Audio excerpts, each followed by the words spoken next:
cruel, ugly, frightening. Let me explain. The Palestinians in the West Bank of the occupied territory get only a meager amount of water per person. 17% of the available water is allocated to the Palestinians in the West Bank. The rest is diverted to the Jewish settlers who occupy ever-growing portions of the West Bank. A Jewish settler in the West Bank gets 12 times as much water as a Palestinian in that same area. And enormous Palestinian-held areas could be irrigated, but the areas lie barren because Israel refuses to permit irrigation. Only when land is taken for Jewish settlements is irrigation permitted. In Gaza, the situation is much worse.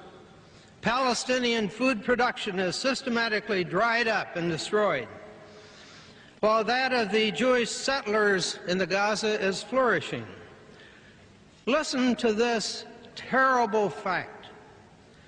40% of Gaza is reserved for a mere 2,500 Jewish settlers, while another 40% must be divided among 700,000 people. That means that the Jewish settlers in Gaza have 280 times as much land on which to survive as do the Palestinians. Israel Shahak explains in one of his translations from the Hebrew press just how this is done. And I quote from Israel Shahak: "By their efficient deep drilling, the Israeli settlements cause the seawater, the salt seawater, to enter the underground reservoirs tapped by the Palestinians, while their own deeper wells are not affected." How would you like that? In other words, the Israelis cleverly pollute Palestinians' scarce supply of water without hurting their own.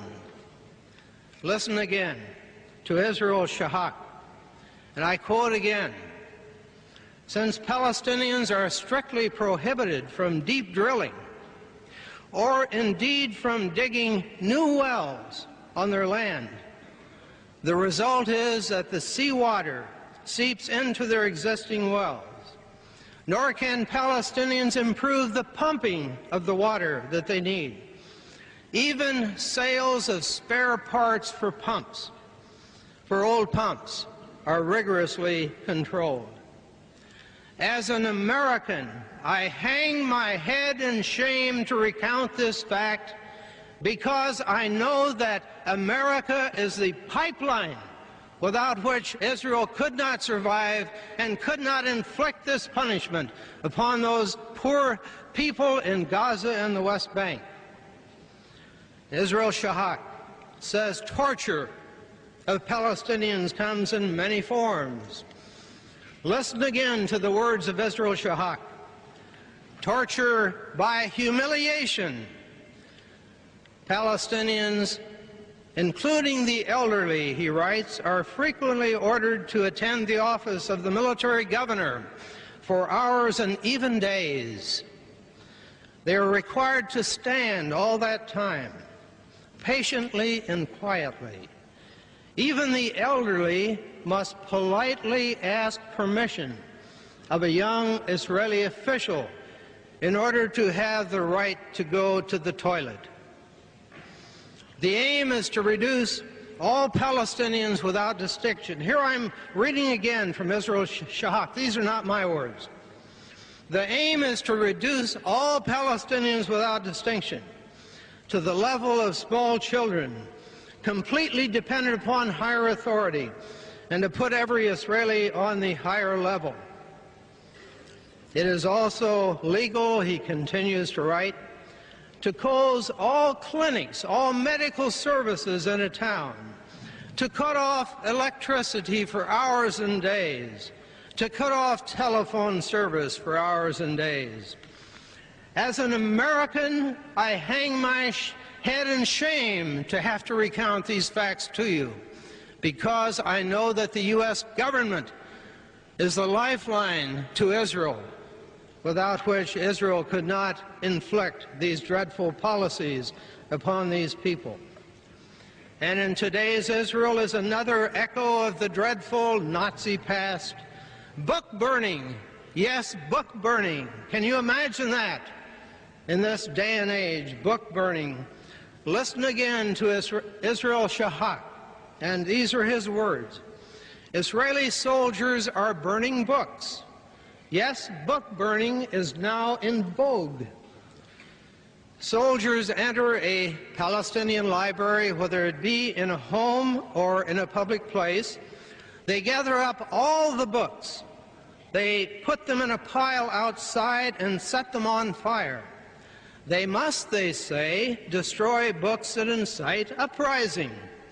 Well, because they cannot read Arabic, they say, they must burn all books just to make sure that the evil ones are destroyed. And as you know so well, schools and universities are being closed on a haphazard, often permanent basis in the West Bank and Gaza, another powerful instrument to make life unbearable for Palestinians.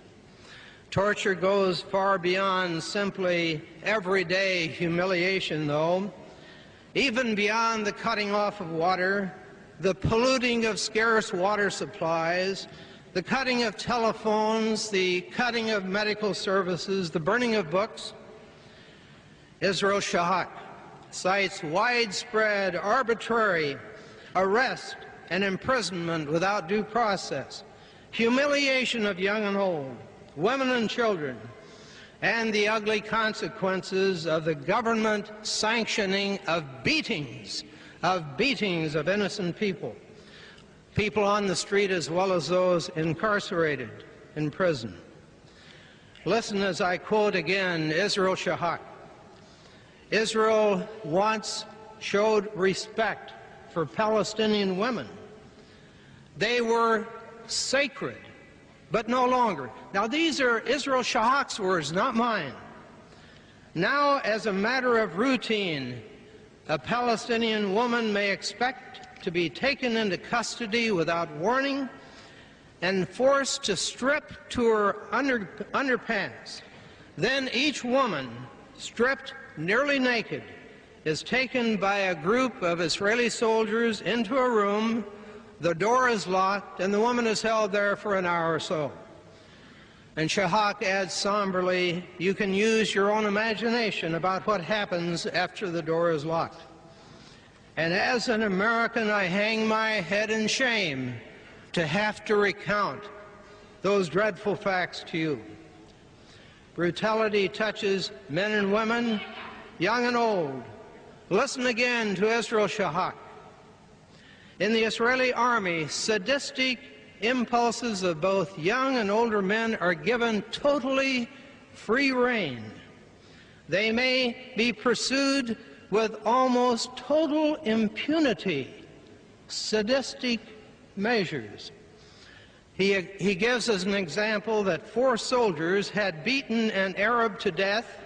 They were subsequently exonerated and sent back to their unit.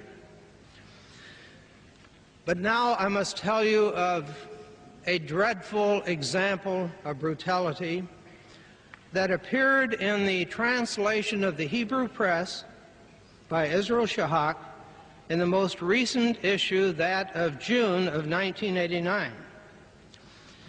The account appeared in the widely respected Hebrew newspaper Haaretz as of May the 4th, 1989. I will, for the sake of time, summarize what happened.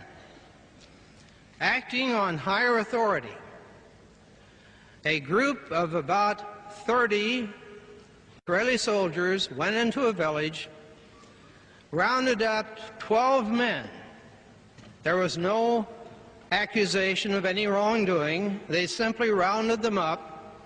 The men came peaceably and sat quietly until all 12 were found. Then the 12 Palestinians were taken to a nearby orchard. In groups of 3, they separated. By then, they had had their arms shackled behind them. There was no way that any of them could use their arms. 3 Palestinians were taken to one part of the orchard with a group of Israeli soldiers, and 3 other groups of Palestinians to other points. When they reached their destinations within the orchard, they forced them to lie on the ground. They put shackles now on their legs. Then they took clubs. This was on higher authority. They didn't think this scheme up. It was in the chain of military command. They took clubs and beat on these poor 12 Palestinians until both arms were broken and both legs were broken, with one exception. In each group of 3 Palestinians, the order was given to break just the arms of one person. So in time, when he could recover his senses from the terrible pain that had been inflicted, he would be able to get himself up on his feet and go to the village and summon help. This dreadful assignment was so terrible, according to the article, that a number of the Israeli soldiers refused to take part. So they stayed in the bus that had brought the group to the orchard. The man operating the bus revved up the engines to make them noisy. Flannel was stuffed in the mouths of each of the 12 Palestinians before the beating began. And the news story in this Hebrew language, respected daily in Jerusalem, stated that most of the clubs were broken in the process of inflicting this dreadful injury to these innocent people.